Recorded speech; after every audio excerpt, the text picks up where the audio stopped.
Señores, gracias por continuar esta mañana aquí en Enfoque Matinal. José Manuel Hernández Peguero, muy buenos días.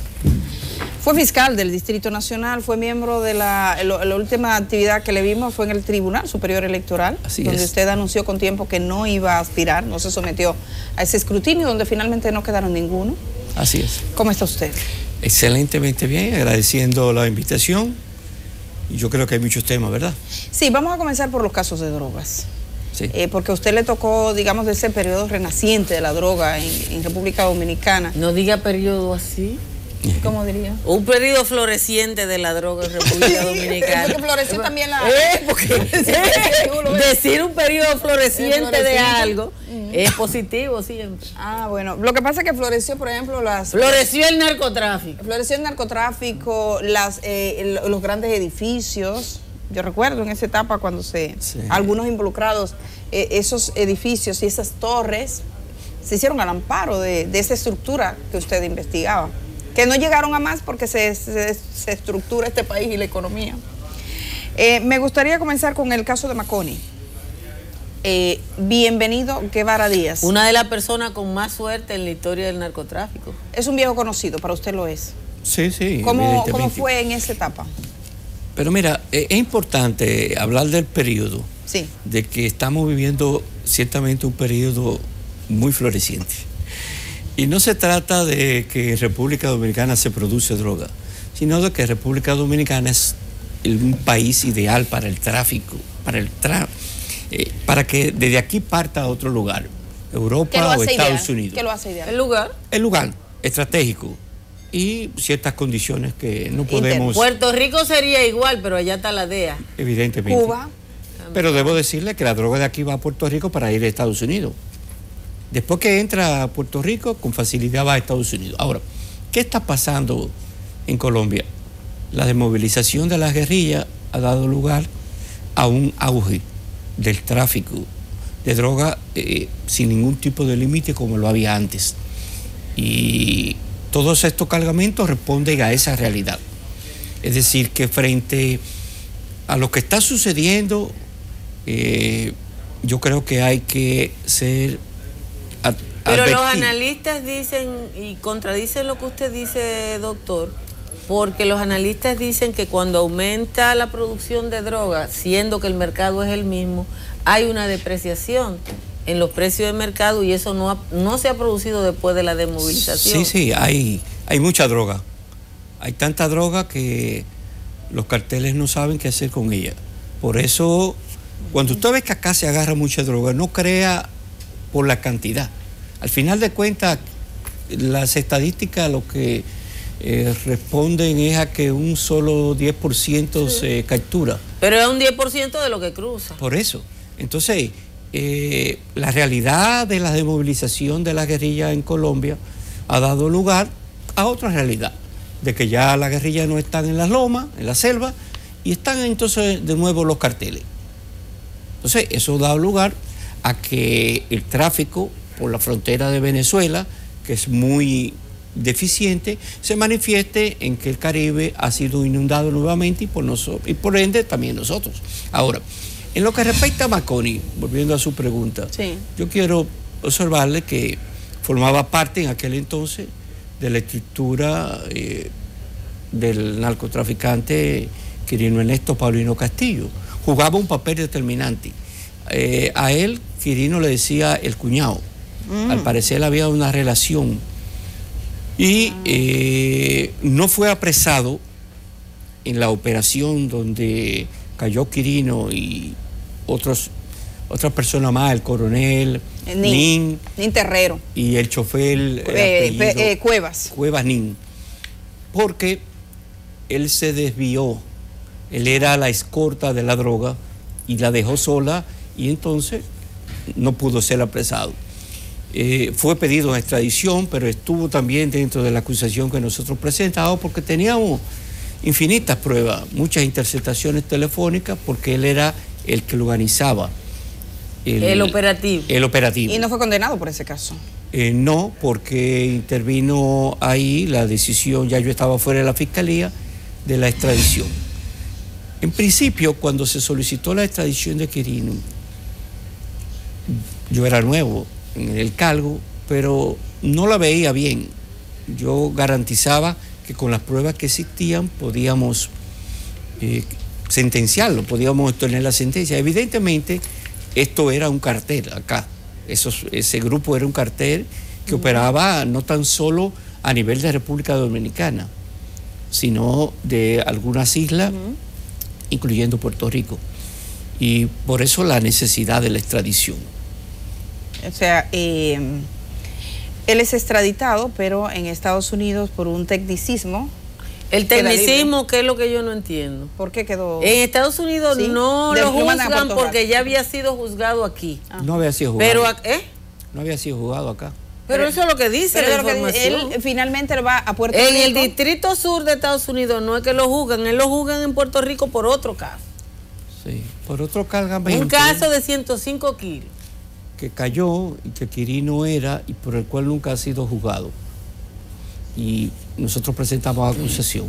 Que Quirino hay un caso por el que nunca fue juzgado. Sí, y que tiene acusación acá, por nuestra. Sí, ¿de qué se trata? Sí, de un cargamento que fue cautado en Puerto Rico. Ah. Sí. ¿Y cuántos años? Y la extradición no incluía ese cargamento. ¿Y hay una acusación en los tribunales? Sí, hay una acusación. ¿Pero eso perimió o se dejó así? ¿O qué pasó? Está sobreseída en razón de la ausencia del imputado, que era Quirino, por la extradición. ¿Y solo era Quirino en esa imputación? De ese caso, Quirino y otras personas más. ¿Usted recuerda el cargamento? ¿Cuánto era? Específicamente no, pero fue de un caso... ¿Era relevante? Sí, era muy relevante porque se hablaba de algo cercano a los 1000 kilos. Okay. Pero Quirino debe ser juzgado por ese cargamento. Una cosa que estamos viendo, en el caso de Maconi, Maconi es extraditado, condenado a 78 meses. Cuando llegó esa condena en Puerto Rico, ya él había cumplido casi la totalidad de esa pena. Ponemos el caso de Quirino. Quirino es llevado a Estados Unidos. Hay una gran movilización aquí de opinión pública en todo ese caso. Pero es condenado. ¿A cuántos años fue, Altagracia? 20 y a los 9 y 8 meses. Fue liberado. Fue liberado. Entonces, un poco, y he visto, incluso de Maconi, hay un periódico que titulaba Extraditado, ahora libre y con cuarto. De distintos capos, o señalados como capos en República Dominicana, que mediante acuerdo de extradición, la autoridad judicial lo entrega a Estados Unidos y resulta que al parecer allá tienen una penalidad más leve y además República Dominicana queda como un poco en el aire y los bienes que tienen aquí hay que devolvérselo. Me gustaría que usted, como conoce ese instrumento, nos dijera si sigue siendo válido, si hay cosas que mejorar. Bueno, la gran queja de las autoridades dominicanas en todos los órdenes con respecto a la extradición es la dificultad de que la decisión judicial que interviene en Estados Unidos con respecto a ese extraditado pueda ser ejecutada en beneficio del Estado dominicano. Conocedor de esa realidad, cuando se presenta la extradición de Quirino y el pedido que hace el Departamento de Estado a la Fiscalía del Distrito Nacional de que desistiera de la acusación a todos sus familiares, yo puse como condición de que se nos entregase todos los bienes incautados. Es decir, que... ¿Se entregaron? Sí, se entregaron. Y cerca de 900 millones de pesos entre efectivo y bienes fueron al Estado Dominicano. Es decir, es el único caso. ¿Por qué? Porque yo dije, bueno, si no nos entregan estos bienes, por lo menos nosotros no podemos renunciar a la acusación. Y fue...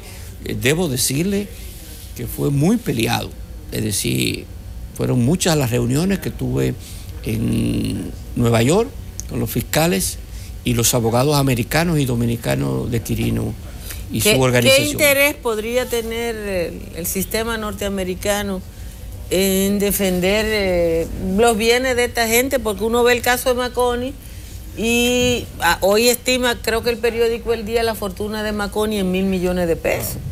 Sí. Y $1.000 millones de pesos es mucho, en pesos, en dólares y en euros. Sí. Bueno, lo que no nos explicamos es cómo, estando condenados muchas personas de esa organización al pago de multas, no obstante haber salido beneficiado con una reducción de pena, la autoridad norteamericana no ejecuta sobre bienes que están incautados en República Dominicana y que están en un limbo jurídico actualmente, porque ya contra esa persona no existe acusación. Son muchos los casos que hay, y multimillonarios. Entonces hay una indefinición y, como reitero, es una queja constante del Ministerio Público a la autoridad norteamericana. Cuando usted dice que aquí hay un limbo jurídico que favorece, porque el que tenga un limbo favorece al dueño original. Lógico, lógico. Está titulada a su nombre. Está incautada porque hubo el inicio de una investigación en República Dominicana, luego República Dominicana renuncia a esa investigación y posterior a la acusación, es extraditado, viene de allá, la autoridad todavía permanece con esos bienes incautados, pero sin caso. Entonces, son muchas las acciones que han incoado esos inicialmente imputados, extraditados, sancionados, pero que al final de cuentas los bienes tendrán que serles devueltos. El narcotráfico se dice que no es posible si no tiene complicidades en los países donde toma este ajo. En el caso de República Dominicana, ¿cree usted que los mecanismos de verificación para las actuaciones de los órganos persecutores son transparentes, son claros? Aquí se ha llegado solo hasta coronel. El caso Figueroa Agosto, que en un expediente diga que Figueroa Agosto, todo ese entramado para penetrar la policía y los instrumentos estuvo a cargo de un coronel, que además fue asesinado. Tú te preguntas hasta dónde llega el poder de un coronel. Bueno, es fuerte y hay que entenderlo. ¿Pero solo él? Bueno, ¿nunca caen generales? Siempre hay posibilidades de que cualquier autoridad sea permeada por tanto dinero que corre, y además que se hace tan inteligentemente, porque la gente cree que el narcotraficante responde a llevar 10 kilos aquí. No, es una estructura empresarial, podríamos decir. Bien organizada. Bien organizada, en donde coloca el dinero en la autoridad que ve que flaquea. Y también eso hace posible que pasen estas cosas. Ahora, lo importante, yo creo, a mi entender, es que República Dominicana todavía necesita actualización de muchas disposiciones legislativas y necesita de que se siente con Estados Unidos a tratar este caso de manera muy específica en cuanto a la incautación de los bienes. Al final de cuentas, el narcotraficante está deseando ser extraditado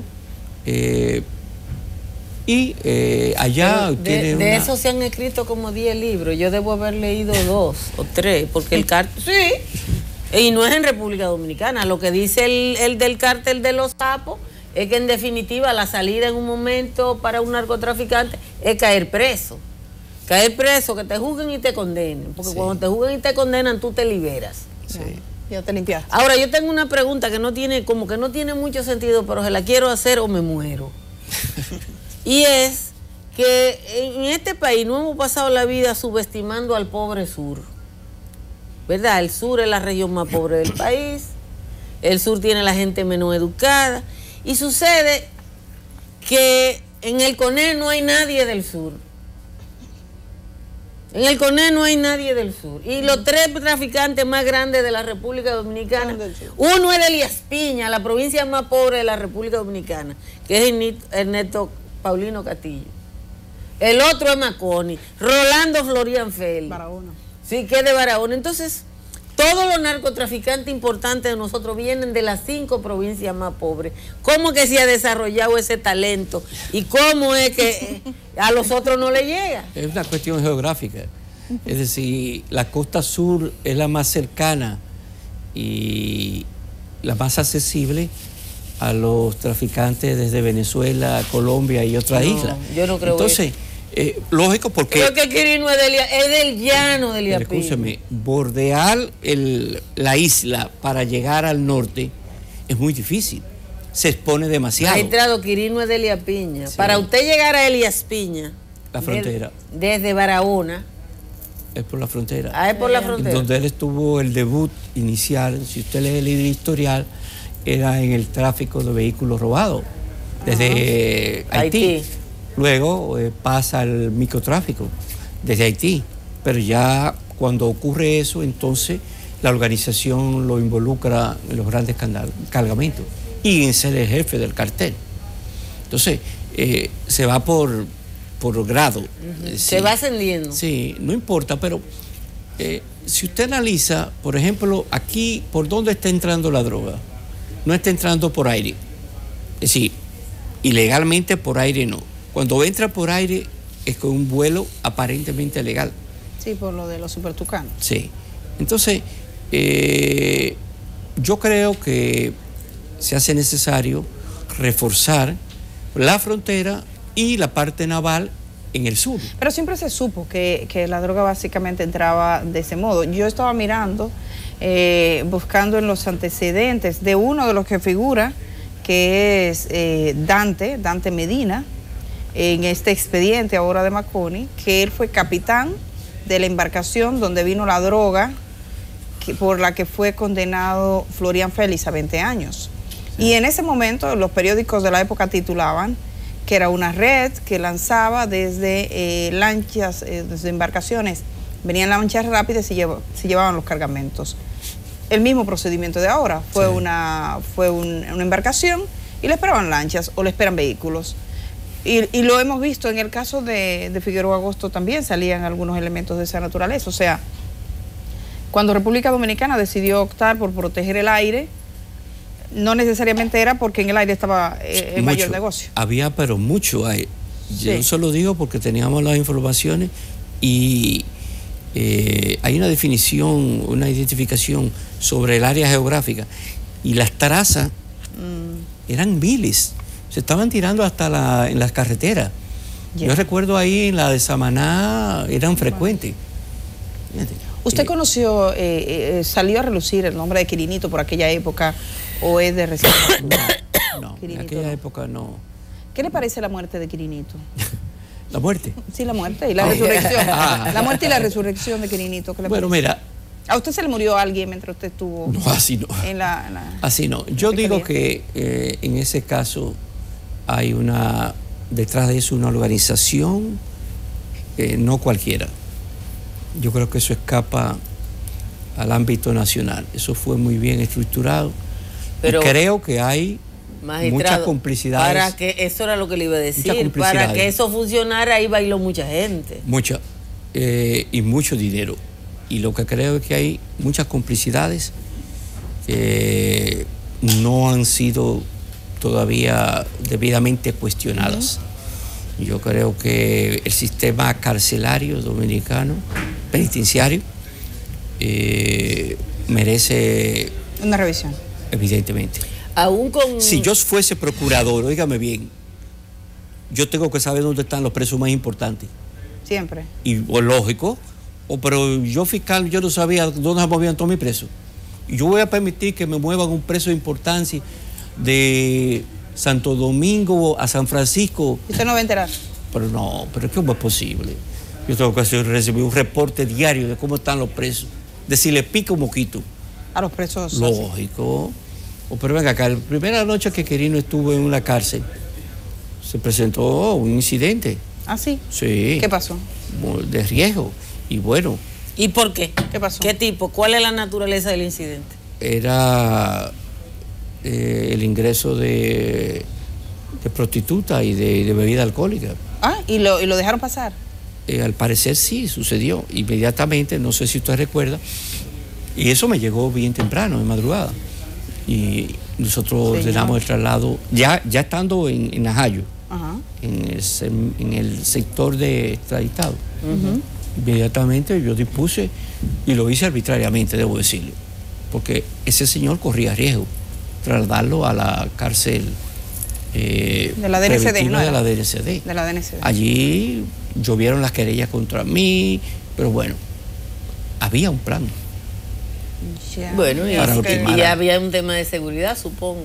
Evidentemente. El sistema carcelario. Es decir, que en estos casos la autoridad del Ministerio Público tiene que ser muy cauta, muy celosa. Esto ve al Ministerio Público flojo, entonces, en el caso de... No, flojo. Porque, claro, porque si usted dice que usted se entera en la mañana dónde están sus presos y este procurador como que no se entera. Bueno, porque él lo tomó por sorpresa, porque se enteró cuando ya Kirin, hacía tiempo que ese hombre le habían hecho los últimos rezos. Sí, yo creo también que esto fue muy bien orquestado, es lo que digo. Pero hay mucha complicidad. Es que los otros son más inteligentes que él. Bueno, es posible. Tal vez en el sentido de la organización. Ya. Porque el que está delinquiendo está en eso. Pero el Ministerio Público debe estar organizado. Pero son miles de casos. Usted dice recibí en la madrugada. Y dicen los presos importantes. Bueno, ¿Ese califica como un preso importante? El caso de él, Quirinito, sí, claro. Yo creo. ¿Califica? ¿Verdad? Ya. Bueno, acuérdense que el Quirinito está preso en el Distrito Judicial de San Cristóbal. La competencia es del Distrito Judicial de San Cristóbal y de la Procuraduría en términos de la superioridad. Sí. El Distrito Judicial de San Cristóbal fue objeto de una, una mirada otra vez con los problemas y los escándalos a razón de una decisión que adoptó una jueza de liberar por la temporada navideña a unos presos que iban a tener unos permisos, y resulta que la mayoría habían estado implicados precisamente en temas como estos. Pero bueno, yo vi la carta de la jueza de la Corte de Apelación que pone en cuestionamiento la actitud del Ministerio Público ahí. Siempre se ha dicho que esa es un área profundamente corrupta. De hecho, es algo que el Ministerio Público no ignora. Yo quisiera saber si siempre fue así. Cuando usted escuchaba, sabía o tenía conocimiento de los niveles de corrupción en el entramado judicial, si San Cristóbal era un punto vulnerable. Bueno, lo que pasa es que la droga que llega del sur pasa por San Cristóbal y muchas veces es retenida en San Cristóbal y allí se producen los grandes decomisos y en consecuencia es cuna de grandes procesos. Okay. Pero además de que también por la cercanía con la capital, estratégicamente los narcotraficantes prefieren evadir la capital y concentrarse en un pueblo cercano. Es por eso que prefieren San Cristóbal, donde hay menos presión mediática. Yeah. Yo creo que en este caso, y eso hay que llamar la atención del procurador, ante la denuncia que hace la jueza de que las autoridades penitenciarias colaboraron, porque una decisión de la jueza en ese sentido, de unos permisos, evidentemente estuvo avalada en informaciones que suministró el Ministerio Público. Por lo menos los titulares del área penitenciaria. Sí, lógico, los alcaldes, alcaldes. Pero además la jueza no se mueve de donde está, ve quién quiere un permiso. Me imagino que hay una solicitud formal, eso es lo que yo te digo. Que hay un aval. Y ese aval... pero además la jueza no sale de un tribunal a una cárcel. ¿Quién quiere un permiso? Ella fue. Ella fue porque los jueces de ejecución de la pena van. Pero estaban cuestionando eso porque ella fue y preguntó quiénes querían permiso. Pero el proceso fue que después lo evaluaron con el Ministerio Público. La evaluación llegó después. Sí. Pero ella fue, pero de que vayan no era raro, que fue una de las cosas que cuestionaron los jueces, porque los jueces de ejecución de la pena visitan las cárceles. Yo recuerdo haber visitado una cárcel con un juez de ejecución de la pena, que me dijo algo de lo que quisiera preguntarle a usted. Me dijo: Edith, tú ves toda esta población carcelaria, ese era incidente. Nuestro país es un círculo vicioso de los mismos presos. Esta gente está aquí hoy, yo te voy a hacer una prueba. Y se acercó a un joven y le dijo: oye, yo te conozco. Y le dice: oh, sí, magistrado, ¿cómo es usted? Pero tú saliste libre, sí, ¿qué fue lo que pasó? Tú sabes, caí otra vez. Me dijo: así son la mayoría. Sí. Hay un universo. Así es. Me decía, y entonces nosotros vemos, y de hecho lo vemos cuando pasan grandes casos, en todos los casos. Mataron a un comerciante, coges el nombre, lo metes en YouTube, en Google ya, y de inmediato te sale que estuvo implicado en otros hechos. ¿Qué es lo que pasa? Es una falta de justicia, es el imperio de la impunidad, es la incapacidad de que esa gente, son viejos conocidos. Todos los casos es con gente viejos Yo conocidos. Dejé más de 2.000 imputados evadidos de la justicia. Que la Policía Nacional no respondía al requerimiento de su apresamiento. ¿Más de 2.000? Más de 2.000 en aquel caso. Que no eran prófugos. Bueno, se llamaban prófugos, pero eran... No, o sea, no era que se habían fugado de la cárcel, sino que no habían entrado. No lo pensaban. Muchas veces habían entrado y al salir correctamente se ausentaban del proceso judicial. Okay. Es lo que se llama ahora la reverdía, ¿verdad? Es decir, el imputado no atiende al requerimiento de la justicia. Y teníamos más de 2.000 casos. Entonces hay una deficiencia. Todas las fiscalías están llenas de casos que no pueden ser conocidos porque el imputado está declarado en estado de reverdía. Y la policía, ante los tantos casos que le llegan a diario, al parecer no dispone de todo el personal y los recursos para... Y a veces también hay complicidades. Recordemos que andaba prófugo uno del caso del que mató en Plaza Lama, de Percival, el que tiraba. Y resulta que después vimos que cuando lo arrestaron, que la policía misma informa, y el Ministerio Público, que él estuvo preso en San Cristóbal, que le agarran con una documentación falsa y que como pagó unos chelitos, le dieron su motor y no lo indagaron. Entonces, bueno, un sistema corrupto puede favorecer eso también. En definitiva, hay que ser ajuste, hay que hacer cambios, hay que ser más efectivo. Y yo creo que no nada más solamente debemos enfocarnos, como dice el informe de procompetencia, del informe procompetitividad. Procompetitividad en la justicia. Sí. Yo creo que dentro de la justicia también forma parte la policía, el Ministerio Público, salud pública, educación. El gobierno. El gobierno. Y eso tiene que ver mucho con la cabeza, porque el presidente decía que él iba a tocar una partitura y que toda esa gente tenía que tocar la misma sinfonía. Sí. Entonces usted me dice, hay problema aquí, problema allá, pero la sinfonía esta no está funcionando. Sí. Pero lo importante es que yo no creo que este es el momento más propicio para estar en dimes y diretes. Yo creo que los poderes ¿Y los dimes y diretes de quiénes son? Pues lo está viendo. El procurador primero y luego... Bueno, hablaron el presidente de la Suprema, el procurador, el presidente de la Cámara de Diputados, el director de Procompetitividad. Nadie está de acuerdo aparentemente en relación al sistema de justicia. Bueno, pero estamos en un proceso y yo diría que cuando usted tiene la noticia de la reducción en más de un 70% de la mora, evidentemente es un avance. Cuando usted tiene la noticia de que el sistema de registro inmobiliario ha avanzado, también es un avance. Ahora, lo que tenemos es un presupuesto sumamente deficitario. Y poco importa que en estos 4 años del actual gobierno se haya aumentado considerablemente más que en el periodo de Leonel. Eso poco importa. Lo que resulta al final de cuentas es que al Poder Judicial se le está asignando la mitad de lo que dice la ley.